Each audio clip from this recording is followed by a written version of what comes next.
श्री स्वामी समर्थ. श्री गुरुचरित्र अध्याय 36. नामधारक सिद्धयोग्यांच्या पाया पडून भक्तिभावाने हात जोडून म्हणाला, स्वामी तुमचा जय जयकार असो.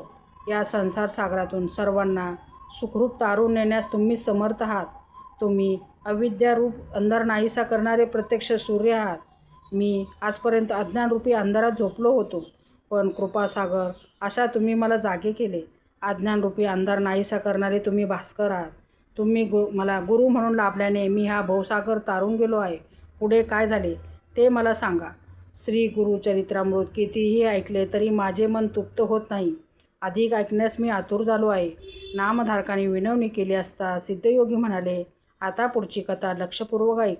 श्री गुरु नृसिंह सरस्वती गाणगापुरात असताना त्यांचे महात्म्य सर्वतोमुखी झाले.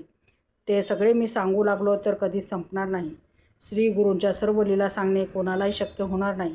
मी तुला सारांश रूपाने सांगतो. त्या गाणगापुरात एक बहुश्रुत वेदज्ञ ब्राह्मण होता.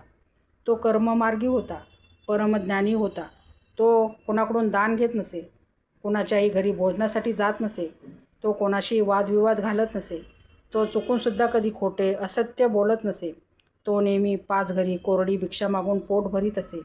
त्याची पत्नी याच्या अगदी उलट होती. ती सदैव उद्विग्न असे, पतीशी नेहमी भांडण करीत असे, अन्नाची मोठी लोभी होती. त्या काळी गाणगापुरात अनेक श्रीमंत लोक येत असत व सहस्र भोजन घालीत असत. गावातले असंख्य ब्राह्मण तेथे भोजनासाठी जात असत व त्या ब्राह्मणाच्या घरी जाऊन सहस्र भोजनाचे रसभरीत वर्णन करीत. ते ऐकून ती स्त्री मनातल्या मनात म्हणे, माझे नशीबच खोटे. मला स्वप्नातही असले गोडधोड खायला मिळत नाही. या दरिद्री ब्राह्मणाशी लग्न करून मी मोठी चूक केली. केवळ याच्यामुळे मला भोजनाला जाता येत नाही.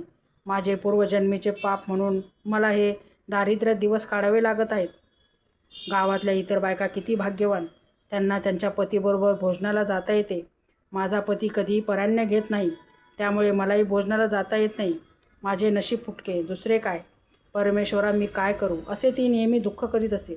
असेच एकदा एका श्रीमंत माणसाने आपल्या पितरांच्या श्राद्धानिमित्त गाणगापुरात ब्राह्मण भोजनाचा बेत आखला. त्याने गावातील अनेक दाम्पत्यांना भोजनाचे निमंत्रण दिले. ते पाहून ती ब्राह्मण स्त्री म्हणाली, आपल्या पतीला म्हणाली, आज आपल्या गावात एक श्रीमंत ब्राह्मणाने पितृश्राद्धानिमित्त सुग्रास भोजन देण्याचे ठरविले आहे. आपणही त्या भोजनाला जाऊया. निदान एक दिवस तरी चांगले गोडधोड खायला मिळेल. तेथे वस्त्रे दक्षिणाही मिळणार आहे. मला तेथे जाण्याची फार इच्छा आहे. तुम्हाला यायचे नसेल तर मला तरी जाण्याची परवानगी द्या. त्यावर तो ब्राह्मण म्हणाला, पराण्य न घेण्याचे माझे व्रत आहे, त्यामुळे मी मुळीच येणार नाही. तुला जायचे असेल तर खुशाल जा. त्याने अशी परवानगी देताच ती भोजनासाठी म्हणून त्या श्रीमंत गृहस्थाकडे गेली. तिला पाहून तो गृहस्थ म्हणाला, तुम्ही एकट्या कशा आलात? मी दाम्पत्य भोजन घालीत आहे. तुमचा पती कोठे आहे? भोजनासाठी तुमच्या पतीलाही घेऊन या. हे ऐकताच तिच्यापुढे मोठाच प्रश्न उभा राहिला. येथे भोजनाचे निमंत्रण आहे या दाम्पत्याला. पती तर पराण्य घेत नाही, तो येणार नाही. तो आला नाही तर मला एकटीला भोजन मिळणार नाही. आता काय करावे? मग ती श्री गुरु नृसिंह सरस्वतीकडे गेली. त्यांच्या पाया पडून ती म्हणाली, स्वामी गावात दाम्पत्य भोजनाचा कार्यक्रम आहे. माझा पती पराण्य घेत नाही म्हणून तो येत नाही. आपणच त्याला समजावले तर तो माझ्याबरोबर भोजनासाठी येण्यास तयार होईल. तिचे ते बोलणे ऐकून श्रीगुरूंना हसू आले. मग ते तिच्या पतीला म्हणाले, तुझ्या पत्नीला मिष्टान्न खाण्याची तीव्र इच्छा झाली आहे, म्हणून तू तिच्याबरोबर भोजनाला जा. तू तिची इच्छा पूर्ण कर, कारण कुलस्त्रीचे मन कधीही खिन्न असू नये. श्रीगुरूंनी असे सांगितले असता तो ब्राह्मण हात जोडून म्हणाला, स्वामी पराण्य न घेण्याचा माझा नियम आहे, परंतु तुमची आज्ञा मला शिरसावंद आहे. जो आपल्या गुरुची आज्ञा मानित नाही त्याला भयंकर अशा नरकात जावे लागते, म्हणून मी पत्नीबरोबर भोजनाला जाईन. मग श्रीगुरूंचा निरोप घेऊन ते दाम्पत्य भोजनासाठी गेले. आज आपणास सुग्रास भोजन मिळणार या विचाराने त्या ब्राह्मण स्त्रीला मोठा आनंद झाला. ती दोघे पानावर बसली. वाढण सुरू झाले. भोजनाला सुरुवात झाली. त्यावेळी त्या ब्राह्मण स्त्रीला एक विलक्षण अशुभ दृश्य दिसले. आपल्या पानातील अन्न डुकरे आणि कुत्रे खात आहेत. हे दृश्य पाहून घाबरलेली ती स्त्री एकदम पानावरून उठली. भोजन करीत असलेल्या इतर ब्राह्मणांना व आपल्या पतीला आपण काय पाहिले ते सांगितले. मग ती आपल्या पतीसह घरी परत आली. ती पतीला म्हणाली, तुम्ही कुत्र्याने व डुकराने उष्टे केलेले अन्न खाल्लेत असे मला दिसले. मला याबद्दल क्षमा करा. तुम्ही नको नको म्हणत असतानाही मी तुम्हाला भोजनाचा आग्रह केला. माझेच चुकले. हे ऐकून त्या ब्राह्मणाला अतिशय राग आला. तो दुःखाने म्हणाला, माझे दुर्दैव म्हणून तुझ्याबरोबर भोजनाला आलो. माझा नेम तर मोडलाच. शिवाय कुत्र्याने व डुकराने तोंड लावलेले अन्न खावे लागले. त्यावर तो ब्राह्मण पत्नीसह श्रीगुरूंच्याकडे आला. दोघांनी श्रीगुरूंना भक्तिभावाने नमस्कार केला.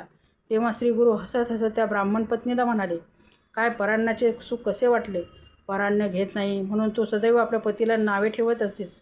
आता तुझी इच्छा पूर्ण झाली ना? श्रीगुरूंनी असे म्हणाले असता ती श्रीगुरूंच्या पाया पडून म्हणाली, स्वामी, मला क्षमा करा. मी खरोखर अज्ञानी आहे. मला माझ्या हव्यासापायी माझ्या पतीचा व्रतभंग झाला. मी त्यांना हट्टाने परान्नासाठी नेले. मी मोठा अपराध केला आहे. मला क्षमा करा. मग तो ब्राह्मण श्रीगुरूंच्या पाया पडून म्हणाला, या माझ्या पत्नीमुळे माझा नेम मोडला. ही माझी पत्नी नाही, वैरिणी आहे. हिच्यामुळे माझ्या हातून नेम मोडण्याचे पाप घडले आहे. आता मी काय करू?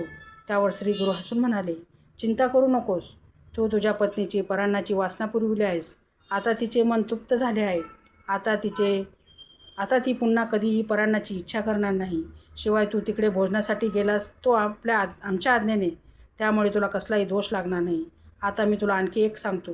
जर एखाद्या ब्राह्मणाला श्राद्ध कर्माच्या वेळी योग्य ब्राह्मण मिळाला नाही, त्याचे ब्राह्मणाअभावी कार्य अडून राहिले, तर तू त्यांच्याकडे भोजनाला जावेस. त्यामुळे तुझ्या हातातून धर्मकार्य घडेल. पण अशा वेळी तू गेला नाहीस तर त्याचा शाप तुला लागेल. श्रीगुरूंनी असे सांगितले असता त्या ब्राह्मणाने श्रीगुरूंना साष्टांग नमस्कार घातला व कोणाकडे अन्न घ्यावे, कोणाकडून भोजनात जाऊ नये असे विचारले असता श्रीगुरू म्हणाले, कोणाकडे भोजनाला जावे ते प्रथम सांगतो, ते लक्षपूर्वक ऐक. आपले गुरु, शिष्य, वैदिक, ब्राह्मण, आपले मामा, सासरे, सख्खे भाऊ, सज्जन, मनुष्य यांच्याकडे भोजन केल्यास कोणताही दोष लागत नाही. एखादा ब्राह्मणाविना अडला तर त्याच्या घरी भोजन घ्यावे. त्यावेळी गायत्री मंत्र जप करावा, म्हणजे कोणताही दोष लागत नाही. आता अन्न वर्ज्य करण्याची घरे सांगतो. सविस्तर विवेचन स्मृतिचंद्रिकेत गेले आहेत. ते खूप मोठे आहे. ते मी तुला सारांश रूपाने सांगतो. आपल्या आईवडिलाकडून आपली सेवा करून घेणारा धनलोभी, आपल्या बायका मुलाचे हाल करणारा गर्विष्ठ, चित्रकार, मल्ल असलेला ब्राह्मण, विणावादक, समाजाने बहिष्कृत केलेला, याचक वृत्तीचा, स्वतःची स्तुती करणारा, परनिंदा करणारा, क्रोधी, पत्नीने टाकलेला, तामसी वृत्तीचा, कंजूस, दुराचारी, ढोंगी, व्याभिचारी, निपुत्रिक, विधवा स्त्रीच्या अधीन असलेला पुरुष, ब्राह्मण, सोनार काम करणारा, अतियज्ञ करणारा, लोहार, शिंपी, धोबी, दारू तयार करणारा, आपल्या जाराबरोबर राहणारी बाहेरखाली स्त्री, चोर, कपटी, पतिताकडून धन घेणारा, सौदागर, देवभक्ती न करणारा, जुगारी, स्नान न करता भोजन करणारा, संध्यावंदन न करणारा, कधीही दानधर्म न करणारा, आपल्या पितरांचे श्राद्धकर्म न करणारा, दांभिकपणे जप करणारा, पैसे घेऊन जप करणारा, दुसऱ्यावर केलेले उपकार बोलून दाखविणारा, व्याजाने पैसे घेणारा, विश्वासघातकी, क्रूर परंपरा मोडणारा, हिंसक, खुनी, आषाढभूत, परान्न घेणारा, पंचमहायज्ञ न करणारा, घरच्या अन्नाची निंदा करणारा व परान्नाची प्रशंसा, अन्नाची निंदा करणारा, परगृही राहणारा, अशा लोकांच्याकडे कधीही भोजनात जाऊ नये.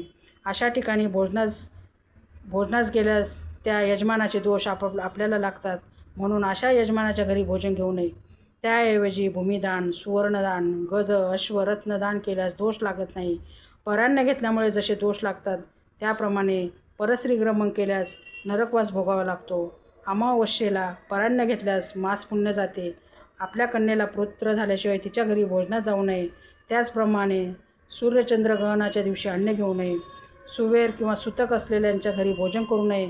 ब्राह्मणाने जर आपला आचारधर्म पाळला तर त्याला कधीही दैन्य, दारिद्र्य, दुःख भोगावे लागत नाही. सर्व देवदेवता त्याच्यावर अंकित होतात. त्याला महासिद्धी प्राप्त होते. श्रीगुरूंनी असे सांगितले असता त्या ब्राह्मणाने मला आचारधर्म सांगितला अशी विनंती केली असता श्रीगुरू म्हणाले, पूर्वी नैमिषारण्यात सर्व ऋषीमुनी यांना पराशर हाच प्रश्न विचारला. त्यावेळी पराशरांनी सर्वांना आचारधर्म विस्तारपूर्वक सांगितला. तोच मी तुला सांगतो.